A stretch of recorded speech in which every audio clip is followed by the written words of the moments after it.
What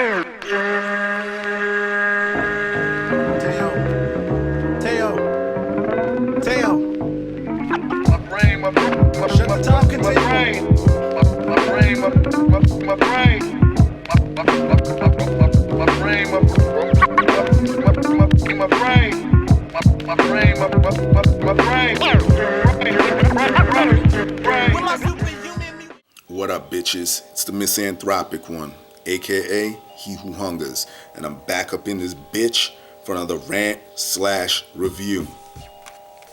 Today, I want to talk about this album right here, Wu-Tang Clan's long-awaited album called A Better Tomorrow. Okay, a lot of y'all know who Wu-Tang is. I'm not even gonna start to go into these dudes. If you don't know who Wu-Tang is, y'all don't know hip-hop, period. These guys finally released a new album. Took 7 years to put this shit out, and y'all know I had to run out and get this shit. Shout out to all my people in the Wu-Tang, especially my dude Raekwon, who I met in Jersey Gardens Mall.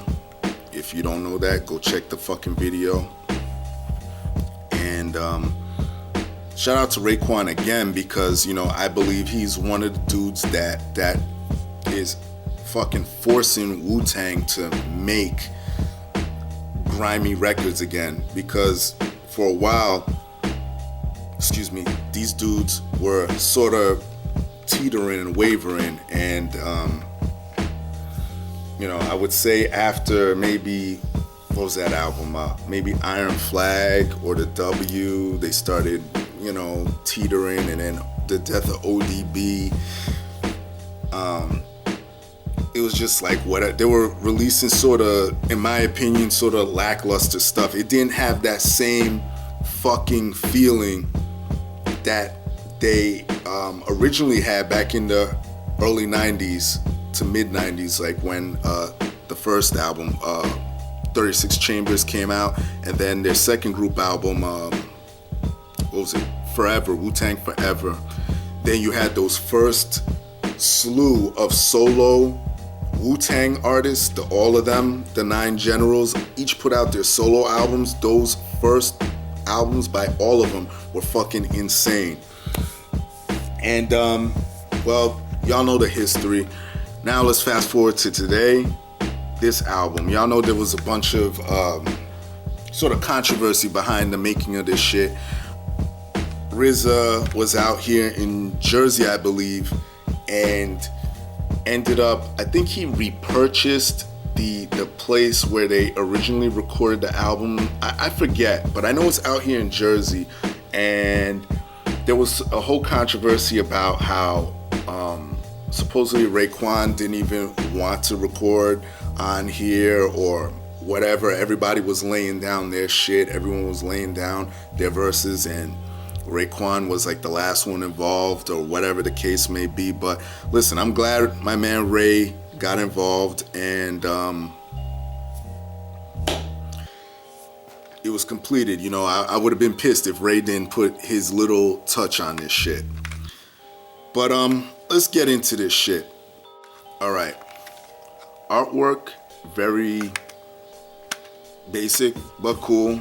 You look closely, you can see the Wu-Tang emblem in the skies, so that's pretty cool. On the back, you got the track listing, 15 tracks.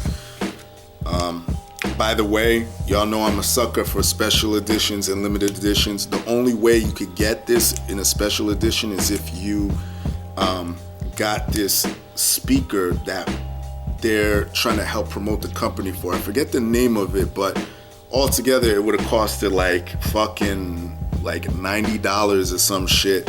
But you get this album, and you get like, I forget the name of it. It's some type of speaker you wear on the outside. I don't know if you slip the CD in or whatever the fuck it is. I'm sure one of y'all is gonna see what I'm talking about and comment about it. So, alright, more on the artwork. You go inside, it's pretty basic. There's nothing really to this one. The more you turn the pages, the more you see the members in the sky. And then, here's all the credits for the songs. And over here you have a small amount of thank yous. So as far as the artwork, it's just straight to the point, nothing too fucking crazy.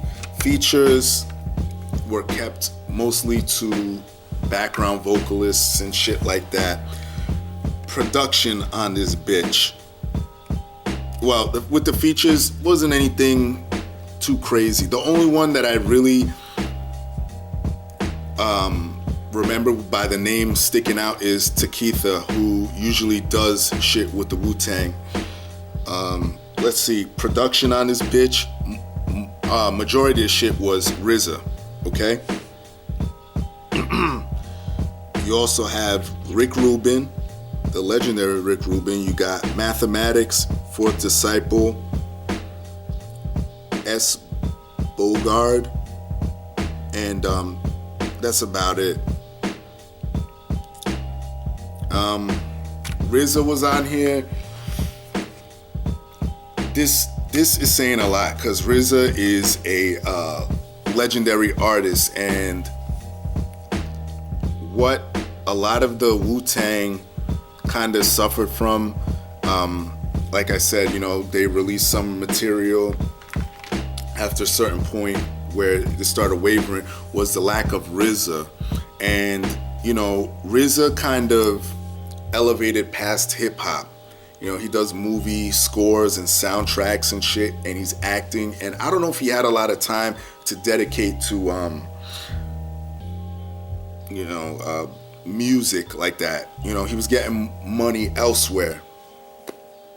So I'm so glad that he kind of came back and said, listen, it's time to come full circle, and he produced majority of this album. Now, I will say it doesn't sound like vintage RZA, like original dirty fucking RZA, but I don't know. Maybe I'll talk about this in the pros and cons. But shout out to the producers on here. Most of them, they all did their thing on this bitch. Pros and cons of this album. Pros. It's the fucking Wu-Tang Clan. I mean, if you don't know by now, these dudes are 9 motherfuckers who each bring their own distinct style to the table. That's what makes the Wu-Tang Clan the Wu-Tang Clan.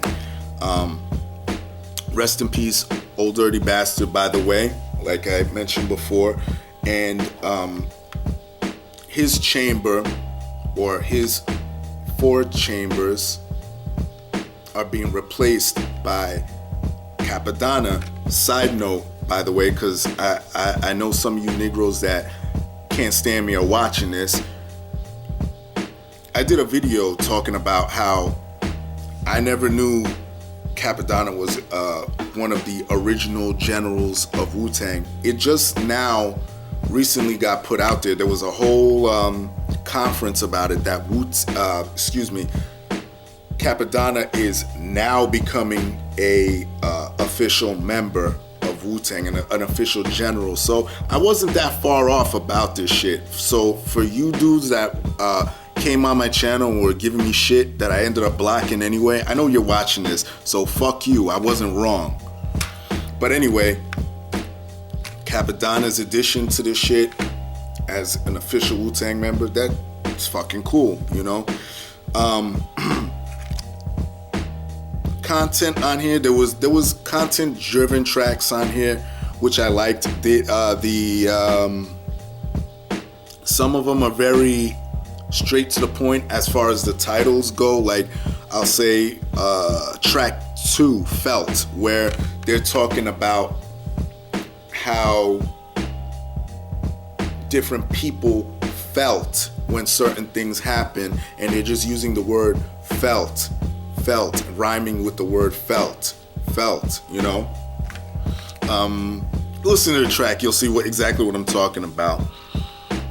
You have tracks like Miracle and A Better Tomorrow and Never Let Go, where it shows these dudes almost like growing, like it's like grown man rap, you know what I mean? Like these dudes are straight street, you know what I mean? But like I said, they each bring their different style to the table, but it's not just ignorant shit. It's just shit like Never Let Go. It's talking about how you should never let go of certain things, like I guess you could say dreams or hope. That's what I get from the track.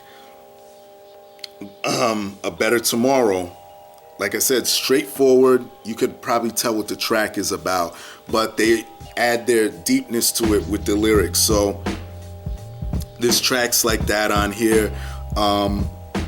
There's tracks where they're just going straight in. Like, for example, the first track, Ruckus in B minor, fucking great track. And I also love the fact that Rick Rubin add a little spice to it. That was a little dream I sort of had with these guys too. Like, what if they worked with the legendary Rick Rubin? I mean, they already have a legendary producer as it is, but y'all know Rick Rubin has been around since the beginnings of hip hop, and it kind of already happened. Cons, there were some tracks on here. There were some tracks on here that I could have done without, like sort of like track 9, Preacher's Daughter, which was like, it's like it doesn't really fit in with A Better Tomorrow in my opinion.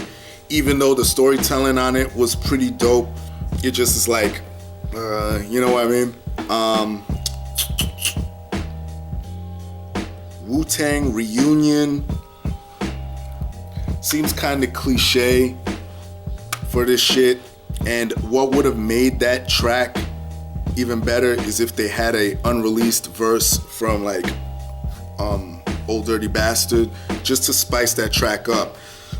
Now, I mentioned I was going to talk about production on here. This is like a gift and a curse on this album, because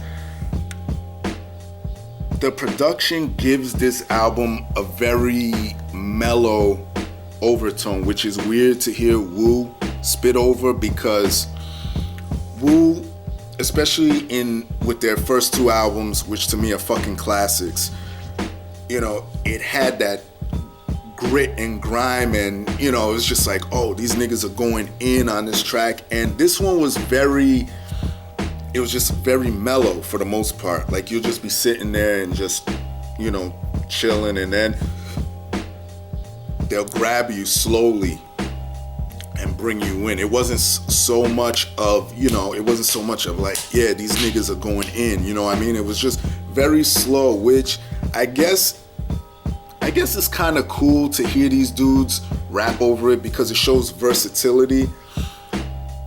But, you know, I don't know. Some of the tracks, like I said, it just, I don't know. It's very strange to me. It does have a RZA feel too, and I love the switch ups in some of the songs, like Ruckus and B minor. Again, RZA and Rick Rubin do their thing on there with the change ups in some of the beats and everything. And I like how Jizza comes in rapping slow, and then he picks it up later. So I mean, I don't know, man. The production kind of has me at a loss for words. You know, it's good, but sometimes I don't know, man. I'm just in fucking limbo here when it comes to this shit, man. Honestly, I don't know. Y'all tell me. Y'all help me out with this. All right, my rating of this album, I would give it maybe a 7.5 to a 7.75.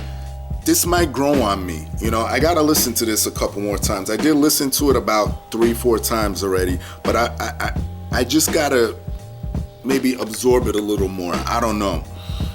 But I will say this about this album. I love this album way more than their last album. What was it called? 8 Diagrams. Love this album way more than that one. And that's it. Everybody else, y'all know the deal. Leave your love, leave your hate. Most of all, subscribe. That's it. Peace, bitches.